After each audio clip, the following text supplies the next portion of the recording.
Listo, ¿Sí? Magnífico. listo. Muy bien, pues si les parece puedo empezar. Perfecto. Magnífico. Veo que se ve y se escucha, ¿no? Bueno, en primer lugar, disculpas, ¿no? Por los inconvenientes técnicos, como no podía ser de otra manera, la tecnología a veces juega estas malas pasadas, ¿no? Mi nombre es Jaime Romano, soy socio del área de consultoría e innovación de la firma Grant Thornton en España. Como es de rigor, lógicamente tengo que, en primer lugar, agradecer a la Cámara Venezolana Británica de Comercio que me dé la oportunidad de dirigirme estos minutos a ustedes, a la audiencia. Y, por supuesto, quiero agradecer a la firma hermana Grant Thornton Venezuela, pues que hayan contado conmigo para intentar traer a la mesa un concepto que, bueno, por lo que he venido escuchando en las anteriores ponencias, es un concepto que el que todos ustedes han oído hablar, que el que todos ustedes seguramente han mostrado mucho interés y también muchos de ustedes habrán mostrado en algún momento cierto escepticismo. Yo les voy a hablar desde la óptica de la implantación práctica en la empresa. Y dirán, bueno, ¿y por qué viene una persona de España a hablarnos de este tipo de cosas? Pues le voy a dar dos motivos. Uno de ellos es que la firma en España, Grant Thornton España, lleva muchísimos años sensibilizada con temas relacionados con el mundo de la sostenibilidad. Nosotros llevamos 14, 15 años haciendo informes relacionados con la incorporación de la mujer al trabajo dentro de la estrategia Women in Business que tiene la firma a nivel internacional. Estamos realizando distintos observatorios normativos relacionados con sostenibilidad y Grant Thornton en España se ha configurado dentro de nuestra firma global como una de las especialistas en este mundo. La segunda razón es que en noviembre del 18 el Gobierno de España emitió una norma mediante la cual obligaba a determinadas empresas, en aquel entonces 500 empleados, a día de hoy más de 250 empleados, a emitir un reporte de sostenibilidad. Aquí el reporte de sostenibilidad hasta el año que viene se ha llamado Estado de Información No Financiera. Cambia el año que viene porque se han dado cuenta que de información no financiera, nada. O sea, tiene mucha información y que el área financiera, como muchas otras, tiene que participar en la elaboración de estos informes. A mí, como me gusta llamarlo, es informe de sostenibilidad o reporte de sostenibilidad, que es como a nivel internacional se conocen, digamos, todas estas informaciones que se difunden, ¿verdad?, por parte de las empresas.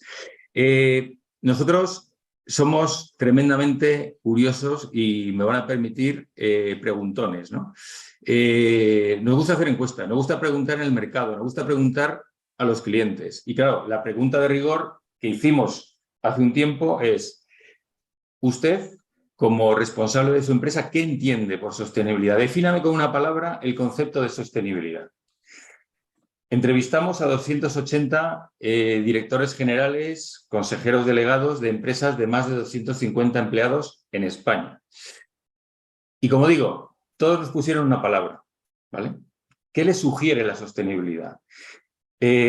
Como pueden ver en la pantalla, la palabra que más sugería, por eso tiene un tamaño un poquito mayor, es la palabra responsable. Junto a la palabra responsable, las palabras que más sugerencia tenían eran conceptos como eficiente, eran conceptos como comprometida, como innovadora, como rentable. Vemos que muchos de estos conceptos se han tratado en esta actividad que han tenido durante el día de hoy. Por tanto, bueno, yo creo que es interesante saber que estamos empezando a estar alineados sobre lo que la sostenibilidad supone. A mí me parece muy sorprendente que la palabra que más sugieren sea responsable. Y esto es por una razón a la que me referiré más tarde. Es porque la gente en España todavía asocia sostenibilidad a responsabilidad social corporativa. Y como vamos a ver, el concepto de sostenibilidad es un concepto mucho más amplio que la responsabilidad social corporativa. Dentro de esas preguntas que hacemos a nuestros empresarios, llegamos a unos resultados. Este es un informe del año 2022. Creo que en septiembre tendremos los resultados que hemos hecho en el primer semestre del 2023. Y yo espero que algunos ratios de los que están aquí mejoren, ¿no? Pero fíjense que es muy importante interpretar algunos de estos datos. El 40% de las empresas empiezan a reconocer que el éxito financiero y la sostenibilidad pueden tener un cierto nivel, digamos, de equivalencia. Es verdad, y yo he escuchado, digamos, en distintos foros y aquí mismo también, que al final el concepto de equiparar la rentabilidad financiera y la rentabilidad no financiera es algo en que muchas empresas ya están trabajando. Más de la mitad de los empresarios consideran que se supone cambiar su modelo de negocio. Casi el 60% han iniciado o han empezado a pensar en activar medidas orientadas a mejorar lo que es la sostenibilidad de sus empresas. Y por último, algo que también, acabo de escuchar, ¿no? Como concepto genérico. Es muy importante dos cosas: dialogar con los grupos de interés y comunicar lo que se está haciendo, ¿vale? Si no se comunica, evidentemente no existe nada de lo que estemos haciendo. Por eso, esta información no financiera ha sido un inicio en el año 2018 y 5 años después es una práctica muy generalizada en las compañías, vamos a decir, en la mediana y en la gran empresa en este país, ¿no? Evidentemente, yo llevo 5 años implicado directamente en la definición de la estrategia de la sostenibilidad para muchas empresas. Y me he encontrado con preguntas, yo diría, capciosas en muchos sentidos. Aquí les traigo algunas. Muchas de estas preguntas probablemente muchos de ustedes se las han podido plantear, ¿no? A mí todas estas me las han hecho en persona. ¿Es la sostenibilidad un invento de las consultoras o de las empresas de servicios? ¿Es una tendencia real o es una corriente puntual e ideológica? ¿Es rentable la inversión en sostenibilidad? ¿Es posible que estemos hablando de E, de S y de G sin que haya sostenibilidad económica en la empresa? ¿Hacia dónde va la regulación? ¿Quién está liderando el ritmo regulatorio y de aplicación práctica en sus mercados de ESG? Y, por supuesto, ¿cuándo se va a implementar en mi país, ¿no? Yo, en este caso, tengo la fortuna de liderar el Observatorio de Sostenibilidad, como decía, también para las Américas, y desde la semana pasada participo también en el Foro de Europa de Sostenibilidad, donde estamos 15 países trabajando, digamos, en la implementación de las normas que están surgiendo en Europa y en las Américas intentando ver cómo cuánto va realmente esta aplicación a ser una realidad, ¿no? Porque como bien saben ustedes, la realidad va por barrios, como decimos, no, va por países en este caso, ¿no? Y es una pregunta muy común. Yo no pretendo dar respuesta a todas estas preguntas, pero algunas de ellas sí que voy a dar una respuesta que espero que sea convincente para muchos de ustedes, si es que tienen, evidentemente, el escepticismo saludable en muchas de ellas, ¿no? Vamos a empezar, digamos, a ver, no quiero que sea una ponencia, digamos, demasiado teórica, pero al final está claro que la sostenibilidad y estrategia son dos elementos que cada vez van a escuchar más por parte de los directivos y por parte de los accionistas de las grandes compañías y de las medianas también, ¿vale? Porque yo creo que esto es un fenómeno que va a llegar hasta una gran capa empresarial. Muy probablemente tarde en llegar hasta el 100%, porque va a haber empresas, lo que llamamos pymes o micropymes, ¿no? Compañías muy pequeñas donde probablemente el fenómeno de la sostenibilidad, igual que otros fenómenos, como puede ser la transformación digital, tarde mucho en llegar. Pero para el núcleo empresarial, vamos a decir, medio, España, por ejemplo, es un país donde el 95% de las empresas son pequeñas y medianas empresas. Eso quiere decir que empresas como Telefónica, como el Banco Santander o como Zara solamente representan el 5% del número de empresas totales. Por tanto, nuestra economía es una economía de pyme. Y nuestra economía no es una economía muy distinta de la de muchos países de Europa y de muchos países de Latinoamérica. Por tanto, tenemos que poner foco también en qué mercado es el que tenemos entre las manos.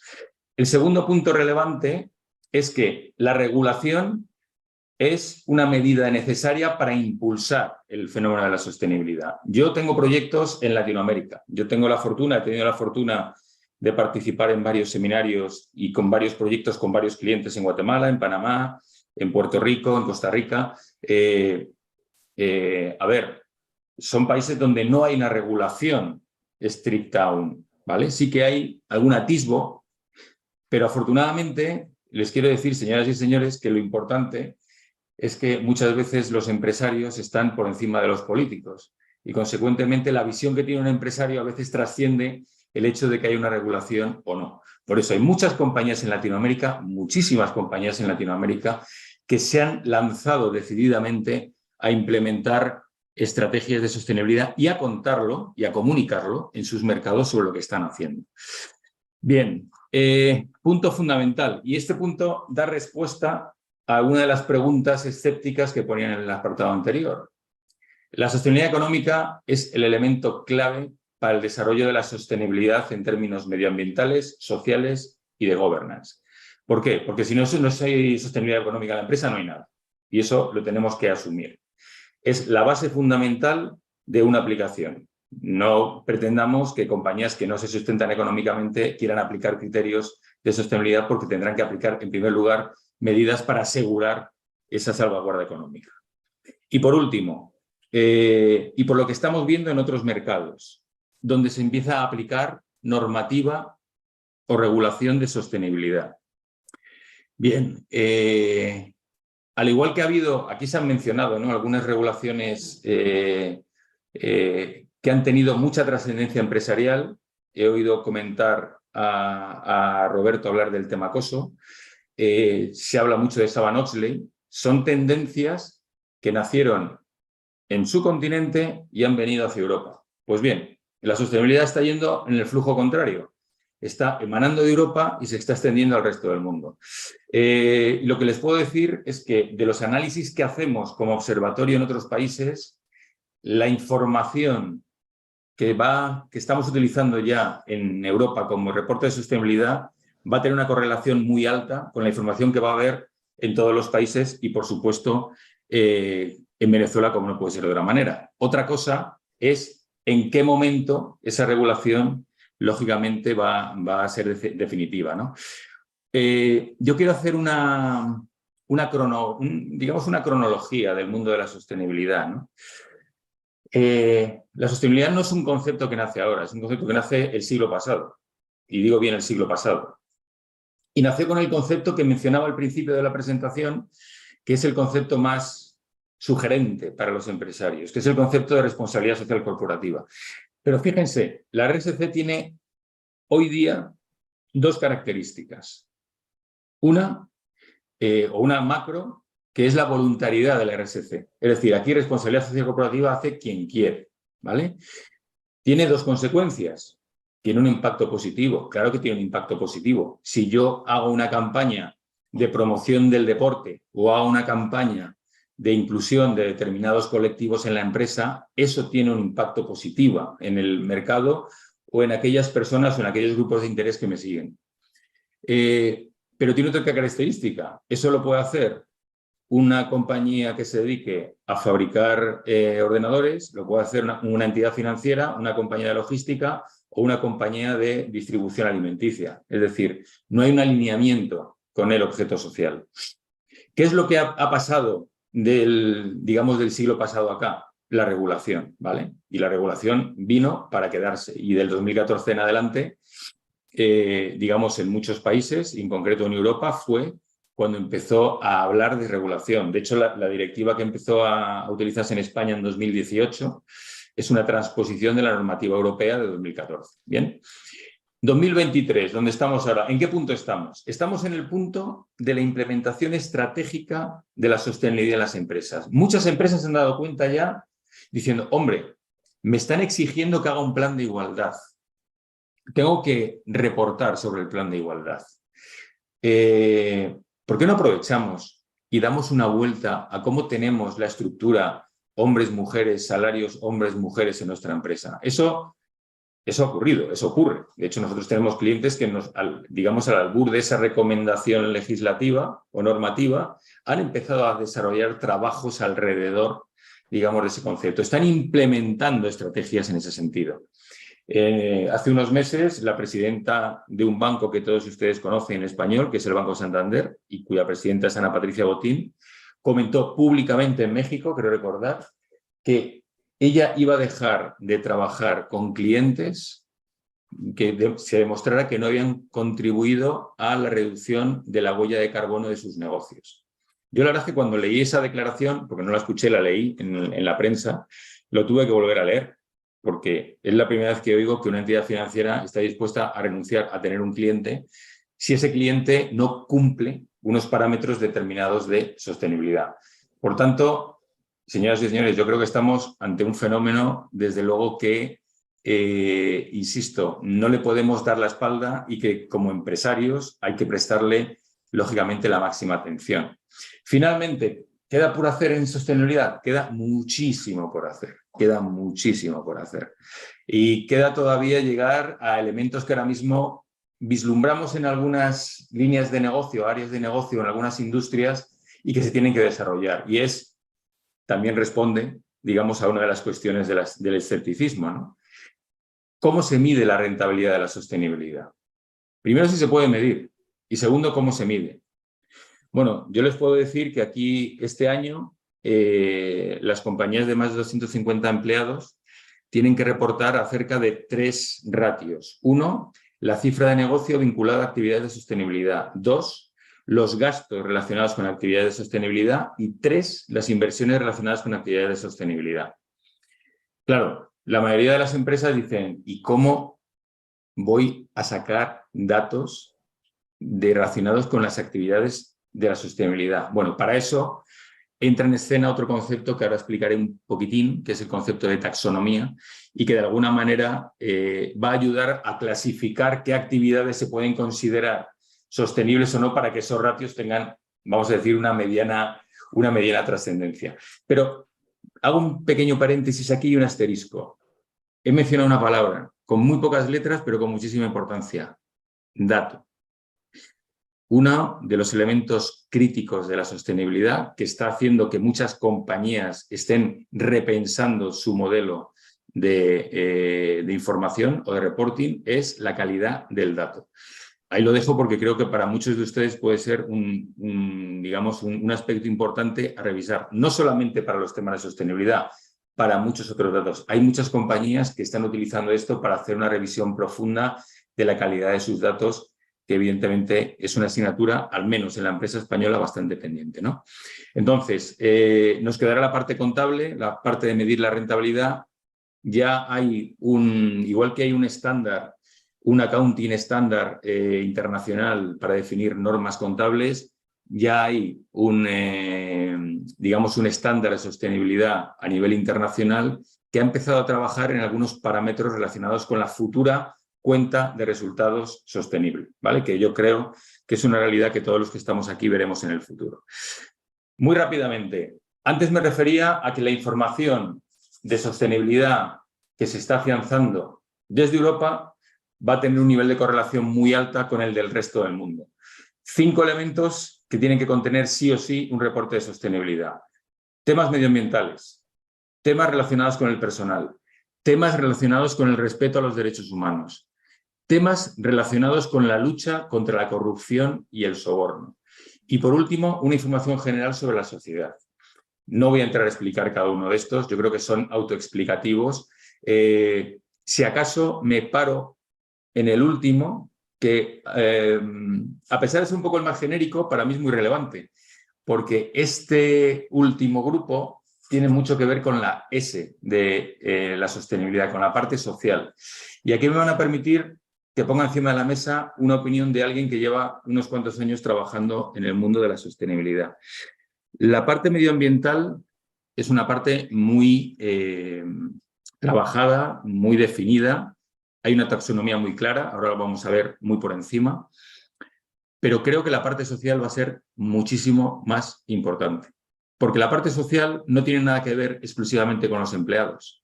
Tiene que ver con los clientes. tiene que ver con los proveedores, tiene que ver con los accionistas, tiene que ver con los reguladores, tiene que ver con todo aquella persona que tenga cualquier tipo de relación con nuestra empresa. Por tanto, esa S creo que hay que ponerla bien en mayúscula y, de hecho, la taxonomía social ya viene por ahí. Yo estoy seguro que en el año 24 vamos a tener normativa asociada y taxonomía asociada a la S, a la social, y creo que va a ser un punto donde las empresas terminen de entender la importancia que tiene, digamos, la sostenibilidad en genérico como aplicación práctica para sus empresas. Bien, voy a pararme muy rápidamente. Simplemente quiero traer aquí algunas de las realidades, ¿no? La realidad de la sostenibilidad en el mundo se está gestionando a través de las denominadas plataformas de finanzas sostenibles, ¿no? En América Latina y Caribe, obviamente, hay una plataforma. Hay una plataforma que además está soportada o apoyada por esas entidades que ven ustedes ahí, ¿no? Y está dentro del contexto de ministros de medio ambiente de todos y cada uno de sus países, ¿no? Yo creo que en Venezuela ha tenido, creo entender, que ha tenido una reciente aplicación, con lo cual esa taxonomía o esos grupos de definición de taxonomía ya van llegando poco a poco, van calando, digamos, en todos los países. Además, fíjense un poco en lo que es el fenómeno de globalización, que hasta la Unión Europea también está implicada en lo que es la definición y con apoyos económicos, digamos, en estos programas, ¿no? Lo cual me parece que, evidentemente, evidencia la importancia y el interés de la internacionalización del fenómeno de la sostenibilidad, ¿no? Taxonomía. Me voy a parar muy rápidamente. Como he dicho antes, la taxonomía igual a clasificación. No tenemos que complicarnos. Hay 6 elementos a nivel internacional que definen la taxonomía medioambiental. Está definida, está regulada y está, vamos a decir, asimilada por las empresas. La mitigación y junto con la adaptación al cambio climático, número 1 y número 2. Protección de los recursos hídricos y marinos. Transición a economía circular. Prevención y control de comunicación y recuperación de biodiversidad y de ecosistemas europeos, y aquí la coletilla de europeos porque fue la primera que se definió. Pero estos están siendo de aplicación universal. Es decir, que cualquiera de sus empresas que haga actividades que supongan cualquiera de estos elementos son actividades que entran dentro de la taxonomía medioambiental y, por tanto, son consideradas sostenibles a todos los efectos. No son definidas así sin más, sino que tienen 2 connotaciones, ¿no? Una, que no causen perjuicio a otros objetivos, y otro, que contribuya o que se realice con garantías sociales mínimas. ¿Esto qué quiere decir? Hombre, yo no puedo estar pensando en disminuir mi huella de carbono en mi negocio y, por otro lado, utilizando colectivos, vamos a decir, infantiles para hacer determinados trabajos. Sería una contradicción afianzar unas normas por contra de otras. Por tanto, no podemos perjudicar otros principios y tiene que haber unas garantías sociales mínimas. Fíjense que aquí estamos hablando de garantías sociales, por tanto, y estamos hablando de taxonomía medioambiental. Una vez más, la parte social va a ser muy importante, ya está imbuida dentro de la taxonomía medioambiental. ¿Por dónde va a ir? Esto es un anticipo, digamos un poco que recogemos desde el punto de vista de observadores de la normativa. ¿Por dónde van a ir las otras taxonomías? La social y la de gobernanza. Vale, la social se va a apoyar en estos 3 puntos fundamentales. Trabajo en condiciones adecuadas y con respeto a los derechos humanos. Número 2, condiciones de vida adecuada para los empleados y bienestar para los consumidores finales. Y aquí también quiero hacer un inciso. Fíjese que estamos hablando de empleados y estamos hablando de consumidores. El papel que va a tener el cuidado, la atención, el seguimiento de las necesidades de los consumidores, de nuestros clientes, va a ser un elemento fundamental en la taxonomía social. Nos tenemos que preocupar de que tengan el producto con la calidad que requerían. Nos tenemos que preocupar que atendemos sus reclamaciones. Nos tenemos que preocupar que atendemos y que damos seguimiento, digamos, a sus expectativas sobre los productos o servicios que desarrollamos. Con lo cual, fíjense la trascendencia que puede tener este hecho, ¿no? Y por último, tenemos que preservar y tenemos que defender comunidades igualitarias, diversas y cada vez más inclusivas. Estos van a ser 3 pilares importantes sobre los cuales se va a desarrollar la taxonomía social. ¿Qué pasa con la taxonomía de gobernanza? Pues la taxonomía de gobernanza, bueno, muy probablemente se haya comentado en alguna de las ponencias anteriores. Hay muchas compañías que han empezado a trabajar la sostenibilidad por la G, porque han empezado a reforzar sus órganos de gobierno, la formación sobre estos temas, sus mecanismos de control interno. Sobre eso va precisamente la taxonomía de la G. Es decir, como pueden ver, definición de la estructura, funciones de consejo y otros órganos de dirección, ¿vale?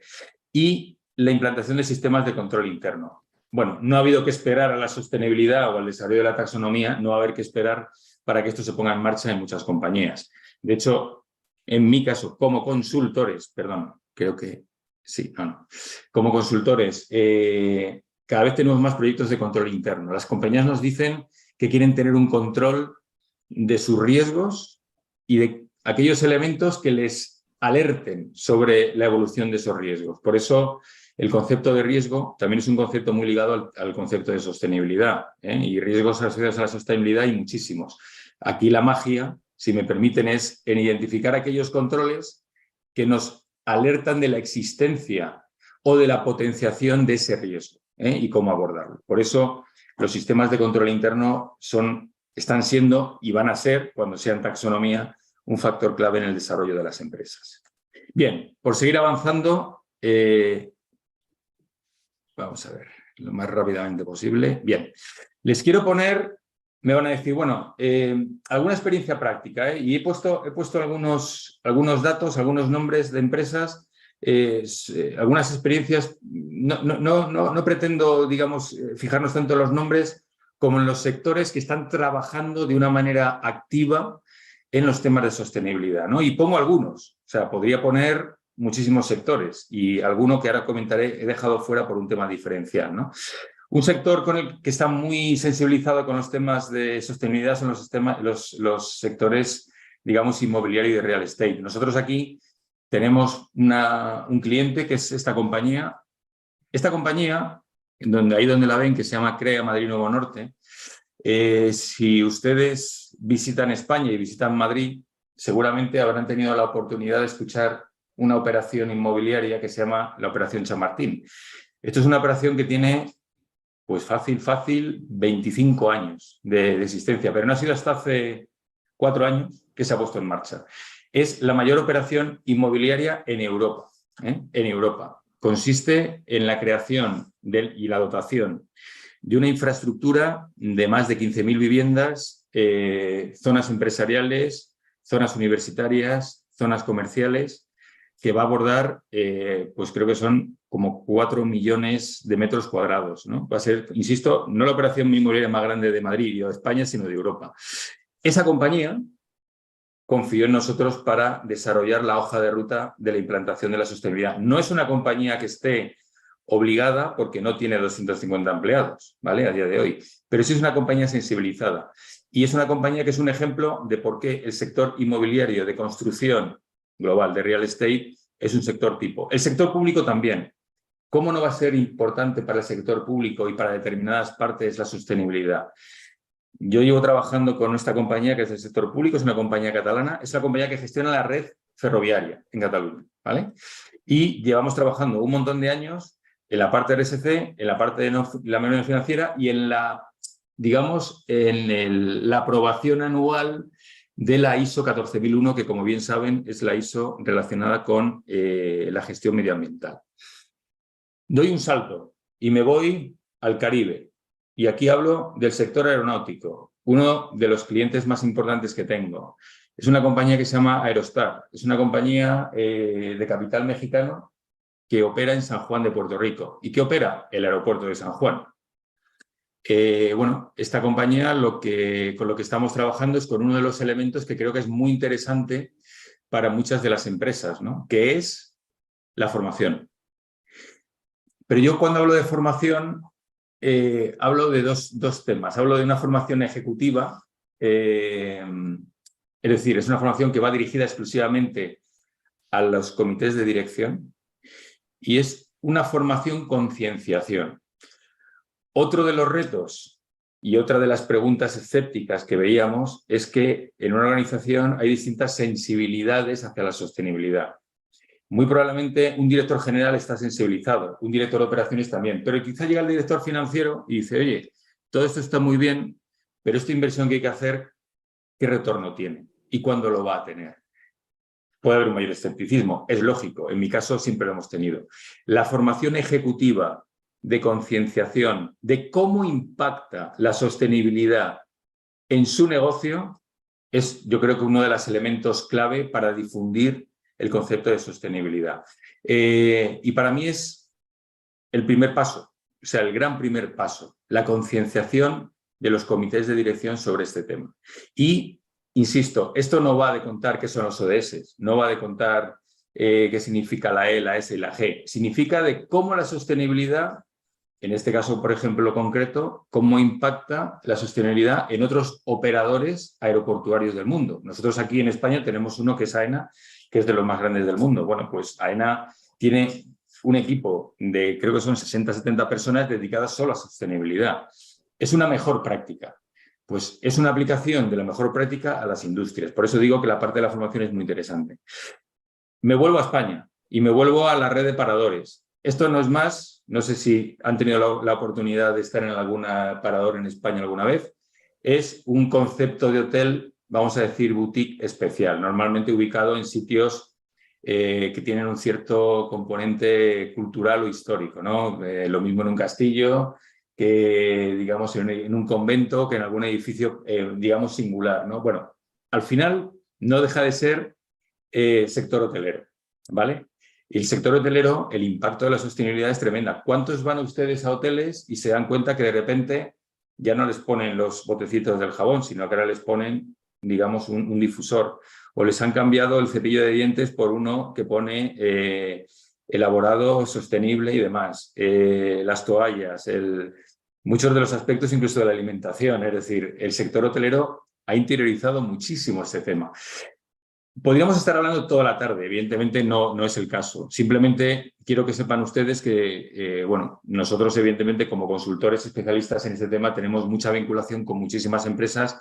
Hemos realizado más de 80, trabajado para más de 80 compañías diferentes, incluidas las entidades financieras. Lo que pasa es que las entidades financieras para mí son un capítulo aparte, porque la entidad financiera en términos de sostenibilidad tiene dos grandes objetivos. Una, demostrar ellos mismos que son sostenibles, lo cual evidentemente es una acción que llevan acometiendo todo desde hace tiempo.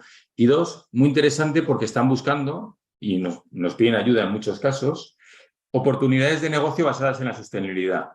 Por ejemplo, antes comentaba lo que ha hablado la presidenta de Banco Santander, Ana Patricia Botín, sobre los clientes.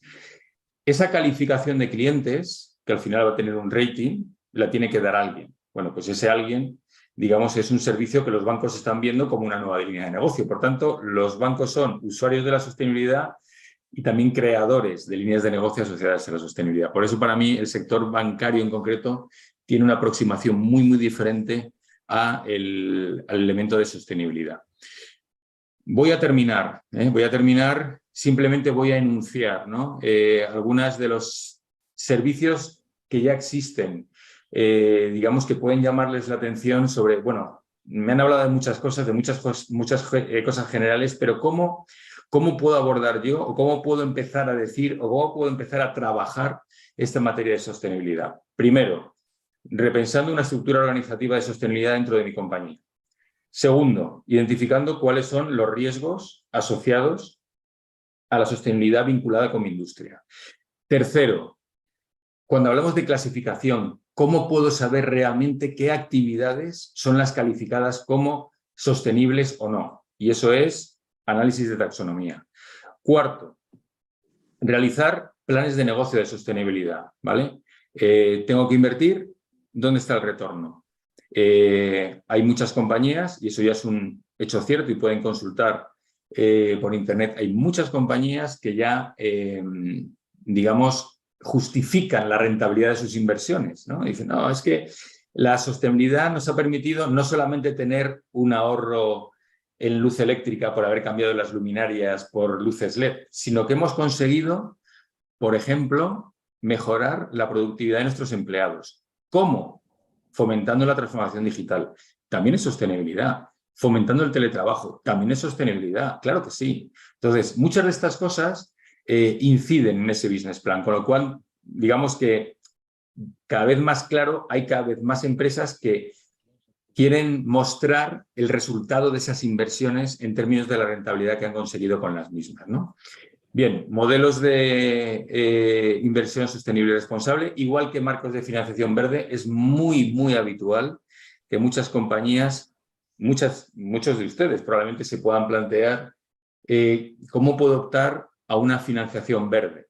Una financiación verde que al final es basada en una serie de características determinadas, pero que están establecidas. Y si las cumplo, esa financiación verde me va a traer mejores condiciones de esa financiación.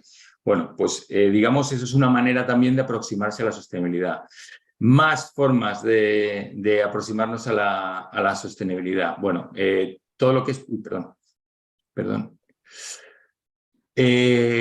La parte, bueno, simplificando un poquito, la parte de economía circular, ¿vale? Muchísimas certificaciones para la gestión de residuos. Y yo creo que probablemente este es un tema, probablemente en su país pueda tener mucha relevancia y muchas empresas ocupadas y preocupadas por esto. Formación, informes, due diligence y por último, pero no menos importante, y además creo que se ha comentado también en alguna de las ponencias de hoy, la importancia de la cadena de valor con los proveedores. Es muy importante. Yo en algunas de los eventos, no sé si fue en Panamá o en Guatemala, hablando con empresarios que no sabían que, por ejemplo, el tener una operación financiera con un banco europeo les suponía tener que cumplir ciertos requisitos de sostenibilidad en Europa. O tener una plataforma de distribución en Europa les suponía tener que cumplir determinados requisitos de sostenibilidad. O ser un operador logístico o utilizar determinadas fábricas o elementos de fabricación en Europa les suponía determinados compromisos. En definitiva, todo tiene que ver con ese fenómeno y con la importancia que tiene también la globalización. Yo sé que es muy tarde para ustedes, que están sin almorzar. Bueno, lamento no haber podido ir más despacio con algunas de las explicaciones, pero mi objetivo realmente era quizá abundar, como han hecho el resto de los ponentes seguramente en la sesión de esta mañana, en la importancia que tiene la sostenibilidad. Nada más, ponerme a su disposición, lógicamente, para cualquier pregunta o cuestión que pueda hacer y nuevamente darles las gracias por la oportunidad que me han brindado de dirigirme a ustedes estos minutos. Muchas gracias.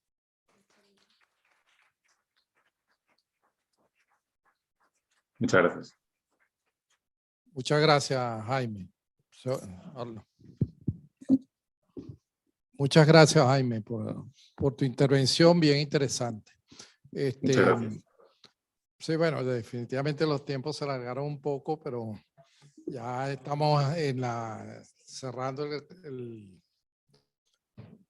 la presentación.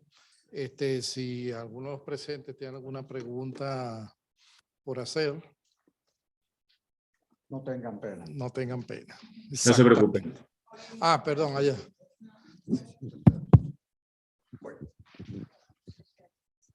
Buenas tardes. Bueno, agradecidos con la invitación. Felicitaciones a todos los expositores. Todas las ponencias estuvieron excelentes, maravillosas. Y yo quería hacerle una pregunta para la respuesta de los ponentes que me pudiesen responder. La diferencia entre adaptación o mitigación al cambio climático. Porque he escuchado que para acá, para Venezuela, se está hablando de adaptación al cambio climático bajo una serie de consideraciones. Escuché que el doctor Roberto hablaba de mitigación. No sé si habla en forma genérica, pero exclusivamente en el caso de Venezuela, donde sí estamos esperando, yo soy una de las que estoy esperando, justamente esas legislaciones, regulaciones, y gracias a Dios que todavía no se han dado, porque nos da tiempo a que nosotros nos estemos preparando mejor. Y bueno, esa es la pregunta mía. En Venezuela, ¿estamos trabajando para adaptación o para la mitigación? Doctor Barvigli, no sé si usted quiera responder. Bueno, yo hablo de mitigar porque el cambio climático que ya existe, incluso hay gente, una de mis profesoras de posgrado en Barcelona me dice que ya no se llama cambio climático, que ya se llama emergencia climática. De manera que lo primero es mitigar los efectos. Es decir, el cambio probablemente vendrá en la transición energética. Hay metas de disminuir la temperatura global a 1.5 grados, que en teoría es la temperatura de la Tierra en la era preindustrial. Yo creo que eso en el momento no lo veo alcanzable en el corto plazo. Es decir, yo preferiría hablar de mitigación y no de otra cosa. No veo, es decir, como dije en mi exposición, hay regiones de la Tierra que ya superaron los 4.5 grados de media. La reducción del tamaño de los polos, que es un liberador de CO2. Había mucho CO2 sepultado bajo el hielo de los polos. Eso no es reversible en el corto plazo. De manera que yo prefiero hablar de mitigación. Y esa es nuestra responsabilidad como empresa en la contribución a la que nos han llamado para actuar en ese sentido. Yo, si me permiten, Vale. bueno, no sé, simplemente por ratificar, estoy de acuerdo con lo que acaba de decir Roberto, ¿verdad? Roberto, perdón, Roberto, sí. A ver, adaptación, yo, quizá con un ejemplo, ¿no? Lo que es la adaptación al cambio climático son, digamos, el conjunto de medidas que se hacen a nivel empresa o a nivel país para luchar contra el movimiento climático. Por ejemplo, yo la semana pasada estaba en Holanda. Holanda es uno de los países que empezaron a trabajar sostenibilidad hace muchísimos años. ¿Por qué? Pues porque, como todos ustedes saben, la gran parte del territorio holandés está por debajo del nivel del mar. Entonces, esa adaptación al cambio climático, en el caso de Holanda, supone la construcción de diques, por ejemplo, ¿no? Es adaptarte a una situación sobrevenida y sobre la cual hay que actuar. La mitigación, como bien comentaba Roberto, yo creo que la mitigación está muy centrada en todo lo que es la problemática de los gases de efecto invernadero y es en la reducción continua de ese impacto, ¿no? A modo de ejemplo. Por tanto, una cosa es cómo tú te adaptas a las cosas que ocurren y otra cosa es cómo tú mitigas lo que ya tienes, sobre todo muy vinculado con los gases de efecto invernadero. Ahora, por ejemplo, hay aplicaciones que calculan lo que serían las fugas, por ejemplo, de metano, ¿no? Que para muchas compañías, sobre todo lo que tienen que ver con el sector de oil and gas, es muy relevante. Bueno, pues ahí ese tipo de aplicaciones, de aplicativos, que además van con inteligencia artificial y machine learning y demás, lo que buscan precisamente es mitigar. Entonces, yo creo que el esfuerzo, y coincido 100% con lo que acaba de decir Roberto, lo debemos de centrar, digamos, a nivel nosotros como empresas en lo que es la mitigación. Gracias.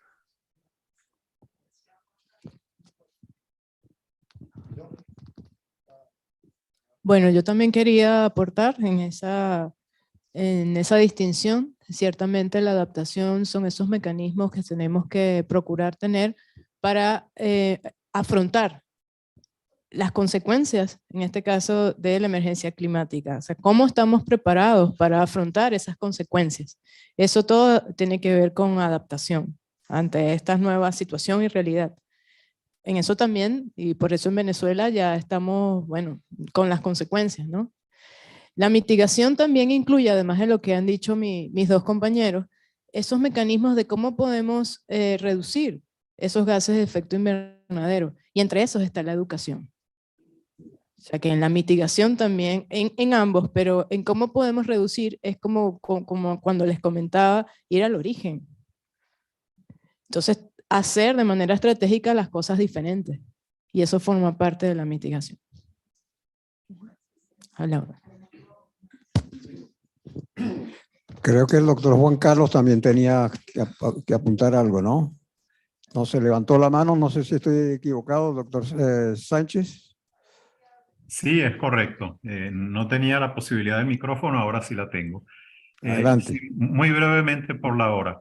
A ver, sí, ciertamente mitigación es reducir las emisiones. Si usted tiene una empresa que, por ejemplo, consume combustibles, gasolina, diésel, fuel oil, etcétera, el uso de esos combustibles genera unos gases y entonces hay que tratar de minimizar las emisiones de esos gases, buscando otra fuente energética o de otras maneras, ¿no? Mientras que la adaptación es cómo hago yo para proteger mi empresa de la alteración del clima y de las consecuencias de la alteración del clima que puede, por ejemplo, trastornar mis cadenas de suministro, etcétera, ¿no? Claro, cuando hablamos del contexto de Venezuela, las emisiones de Venezuela, de todo el país, apenas son el 2,5% del total mundial. De tal manera que si se hiciera un gran esfuerzo industrial en Venezuela para reducir a la mitad las emisiones, eso no representaría sino un poco más del 1% de las emisiones mundiales. Entonces, en nuestro país no tenemos la posibilidad de defendernos mediante mitigación. La mitigación es una responsabilidad que tienen los países más desarrollados, los Estados Unidos, China, Europa, India, que son los que generan la mayor cantidad de emisiones a escala mundial y son los que tienen en sus manos la posibilidad de hacer una mitigación eficaz. Es por eso que el énfasis en nuestro país tiene que ir hacia la adaptación. Es decir, los impactos del cambio climático pues ya están comenzando a manifestarse, cada vez van a ser más intensos, entonces tenemos que prepararnos para esto. Sí hay que hacer las dos, y lo explico muy brevemente por lo que decía en mi presentación, y es que si vamos a producir para la exportación, aquellos países que van a recibir nuestras manufacturas, pues sencillamente van a tener una cantidad de exigencias en cuanto a las emisiones de gases de invernadero que nos van a exigir entonces hacer mitigación también en el país. Entonces, a pesar de que no somos responsables, vamos a tener que hacer las dos, pero el énfasis tiene que estar en la adaptación desde mi punto de vista. Gracias. Tenemos una pregunta en la sala. Muy buenos días.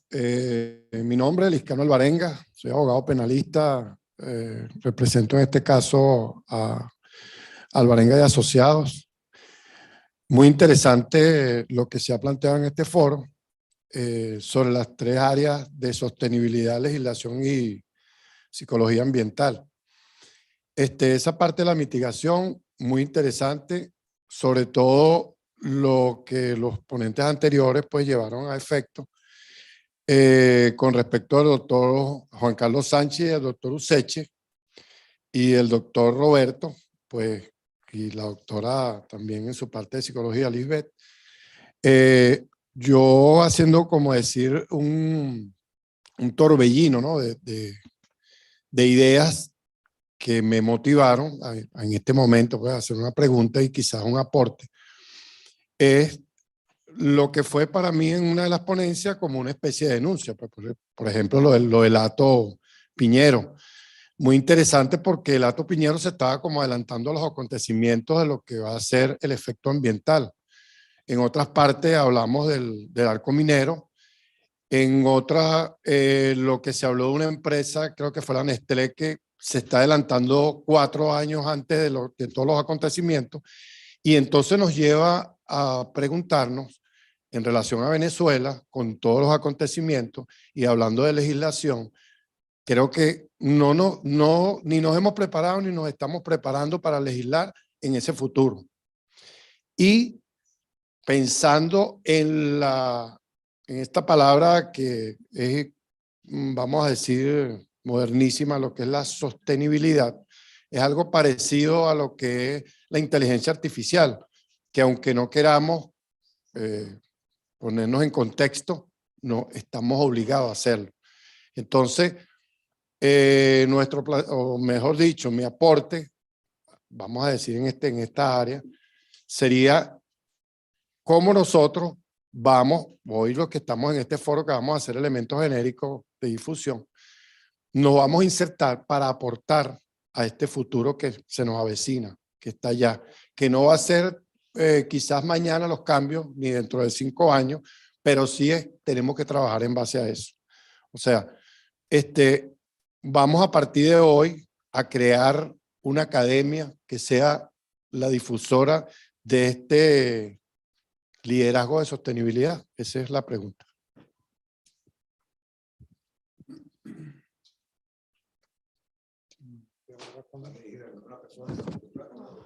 Cualquiera que se sienta sensible a lo que yo diga. Bueno, por lo que entiendo, si vamos a continuar dando pasos, por mí, ojalá. Es decir, mi respuesta es claro que sí, en eso estamos. También lo que queremos hacerle ver a todos es que estamos trabajando en eso. Hay un grupo de personas, un grupo de profesionales que está trabajando en abrir paso y ayudar a hacer equipo, en este caso con el mundo empresarial. Por supuesto que sí. Y el tema de la sostenibilidad, ojalá también como respuesta no se haga porque está de moda, no se haga porque si no lo hago mi empresa va a cerrar. Ojalá podamos hacer esto porque de verdad también queremos hacerlo, no porque es algo que no tenemos más remedio. Y en eso también estamos trabajando.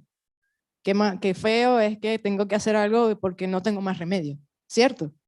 No, la idea del cambio de paradigma es que bueno, puedo empezar así, pero luego me doy cuenta que con la convivencia del asunto que es algo fenomenal, que es algo magnífico y que me genera beneficios.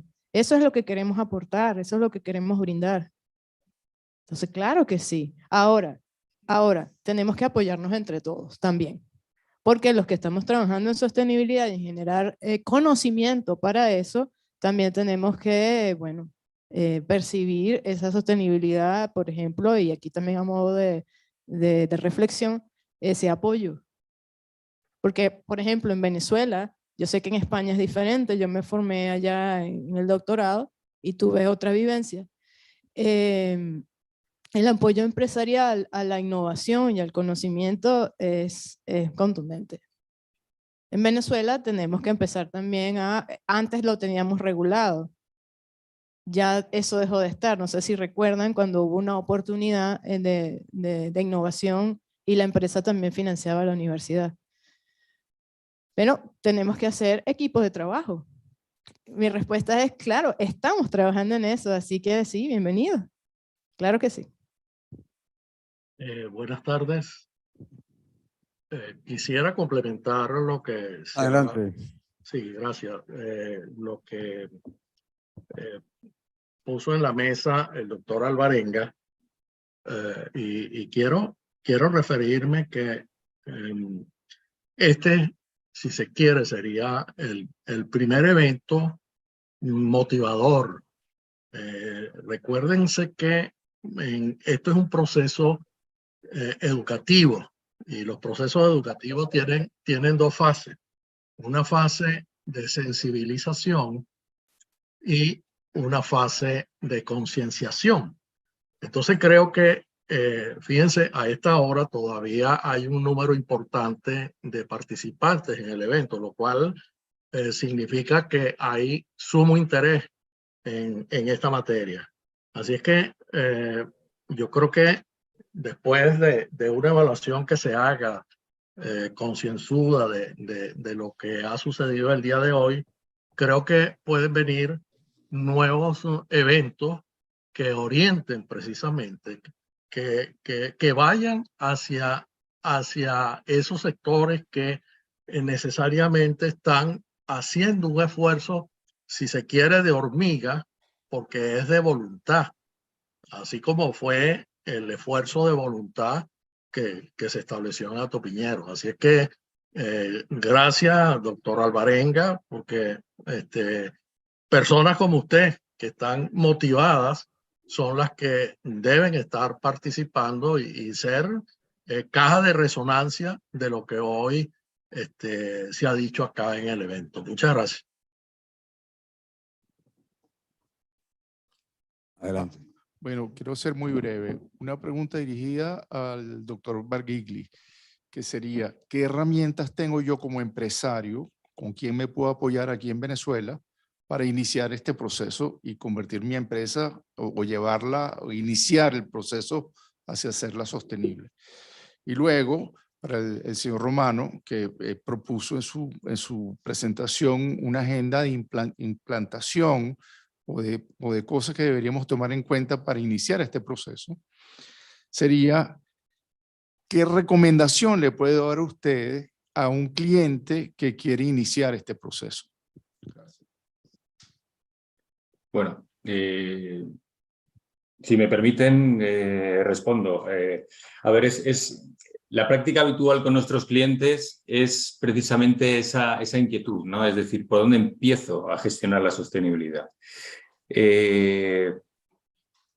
Tengo que decir que depende mucho del sector de actividad económica también, el hecho de que esa profundización en la manera de empezar sea una o sea otra. Es decir, si es una compañía industrial o es una compañía de servicios profesionales, lógicamente los parámetros son diferentes.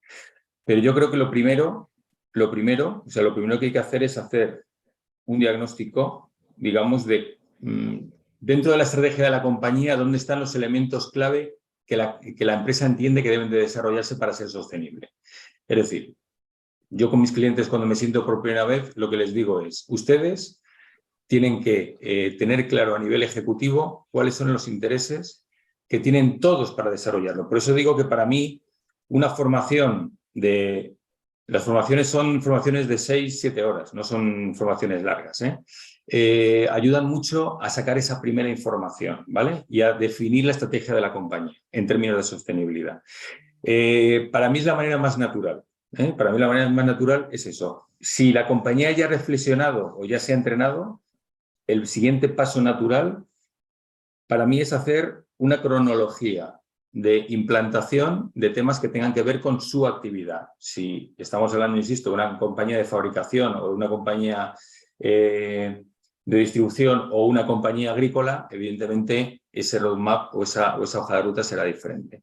Pero es clave que todo esto empiece con el consenso de toda la dirección de la compañía. Si no, es un proyecto que se paralizará o que se retrasará o que tendrá, digamos, un timing diferente al que debe de tener. ¿Alguien más? Bueno, no, un poco coincido con Jaime y ya coincidimos incluso yo en mi exposición y él en la suya. Yo creo que el primer paso es la toma de conciencia. O sea, la sostenibilidad no es un tema puntual de simplemente voy a hacer un plan de acción o voy a tomar una acción específica. Es algo integral, es algo transversal. De manera que hay que tomarlo con una seriedad que va más allá de simplemente comprar un manual, tomar conciencia. O sea, necesitas inducción, necesitas alguien que te apoye en la toma de conciencia, que comprendas, entender qué es esto, si te aplica, cómo te aplica. Y a partir de ahí empieza un poco el acompañamiento. Jaime lo ilustró en 5 puntos finales de cómo llevas, y yo traté de decirlo, tienes que llevarlo a tu plan estratégico. Y empiezas por la toma de conciencia. Y por supuesto por informarte qué leyes te aplican, cuáles son las mejores prácticas. Y bueno, en Venezuela obviamente estamos mucho más desprovistos de posiblemente herramientas a nivel de normativa, leyes.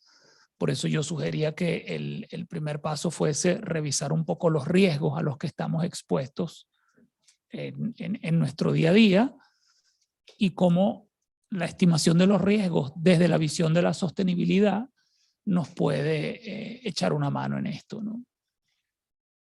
Gracias, Roberto. Bueno, yo sé que no me preguntaste, pero quiero complementar. Sí, como también intento decir en mi presentación, es la formación el primer paso. O sea, la parte de concientización sí se puede aterrizar. Y eso es lo que estamos haciendo, trabajando y dando a conocer que tienen esas opciones aquí en Venezuela. Y como dice Jaime, no es algo largo. No, se puede hacer, se puede conversar con la empresa y pueden ser sesiones, talleres en las que se pueden comenzar. Son los primeros pasos, porque de otra manera, ¿cómo vas a incluir eso en una planificación estratégica? Entonces, el primer paso es la formación y la concientización. Y sí puedes, aquí en Venezuela. Gracias. Buenas, yo soy Luisa Villalba, soy profesora de la Facultad de Ciencias de la UCB. Y yo quería compartir con ustedes que en el año 99-2000 yo tuve la posibilidad de trabajar en unas organizaciones empresariales para el ambiente. En ese momento tenían unos nombres muy curiosos porque una asociación se llama, todavía existe, ADAN, Asociación para la Defensa del Ambiente y la Naturaleza, que era y todavía está dedicada solamente al tema de la gestión de los residuos sólidos, ¿no? Sin embargo, había otra asociación que se llamaba IEVA. Entonces yo decía, yo trabajo en Adán y Eva. Y Eva era Iniciativa Empresarial Venezolana para el Ambiente, que después tuvo el nombre de CEVEDES, Consejo Empresarial Venezolano para el Desarrollo Sostenible. Estoy hablando del año 99, 2000. Y estas organizaciones, CEVEDES, formaba parte, porque CEVEDES dejó de funcionar en el país, de una organización mundial promovida por un personaje que no sé si ustedes han escuchado, que se llama Stephen Smithheim, que es una persona que empezó desde hace muchos años del sector empresarial a hablar del desarrollo sostenible. Y a nivel mundial están los consejos empresariales para el desarrollo sostenible.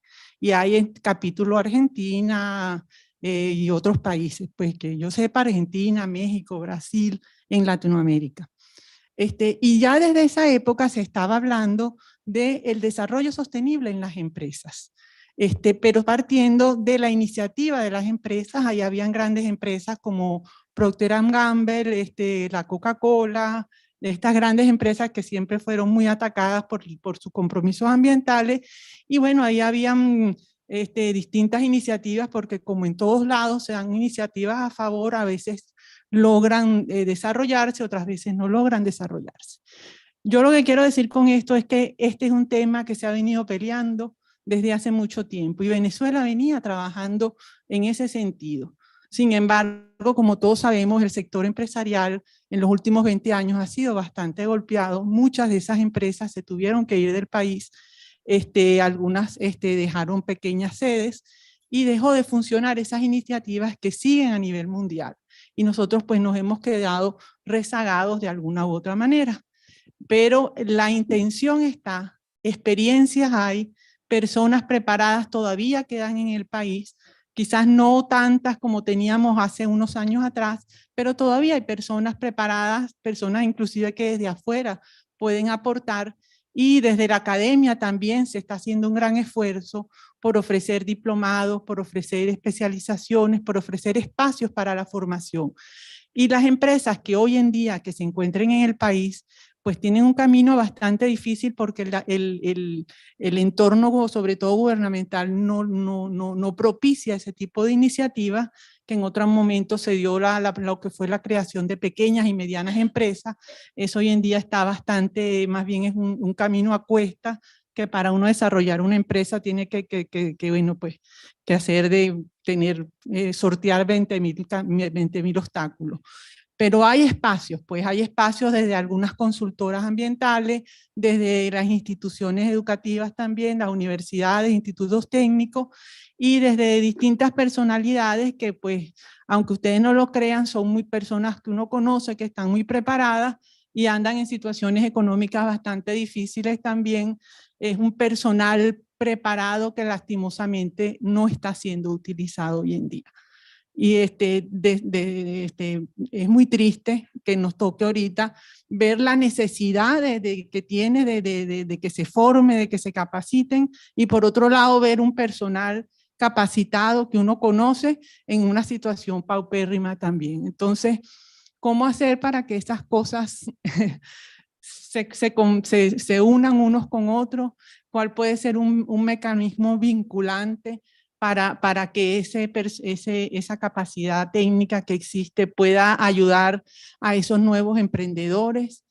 ¿Cuál puede ser ese camino? No sé, dejo yo esa inquietud y decir que, bueno, que sí tenemos un camino andado, que hay una muy buena experiencia, hay buenos sentimientos, hay buena disposición a que las cosas cambien.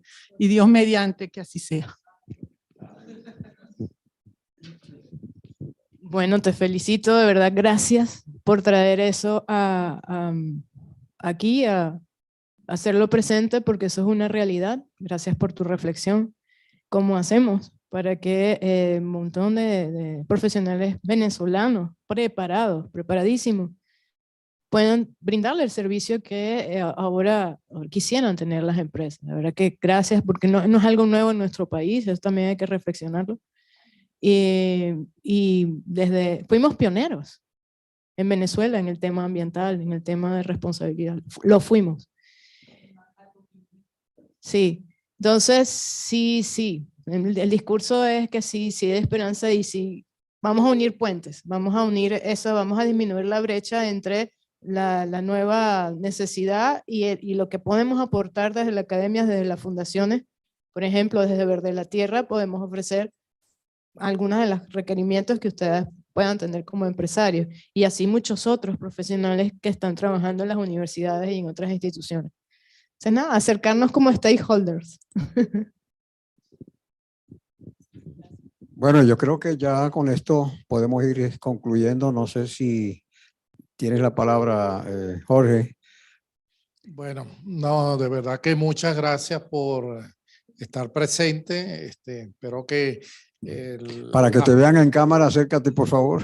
Para que las ponencias hayan sido de su interés y sirvan como motivadores a esta nueva realidad que es la sostenibilidad. De verdad que muchas gracias y espero que haya nuevos eventos que podamos compartir en el futuro. Y para la Cámara Británica ha sido un honor compartir estos momentos con Grant Thornton y ustedes. Y que este sea el punto de muchas intervenciones sobre el tema de sostenibilidad, porque como dije al comienzo, el Reino Unido es uno de los pioneros en el tema de sostenibilidad y nos obliga como misión de la Cámara de divulgar los beneficios que tiene y las obligaciones y los compromisos que tienen que adquirir las empresas para entrar en este marco de 3 dimensiones, como dije al comienzo: sostenibilidad ambiental, social y económica. Así que sin más, agradecido a todos los que nos sintonizaron del más allá y los que estamos aquí presentes. Bueno, les deseamos feliz noche en Europa y buen almuerzo en la tarde de hoy. Buen almuerzo para todos ustedes. Muy amable. Muchísimas gracias por la invitación, de verdad.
Bye.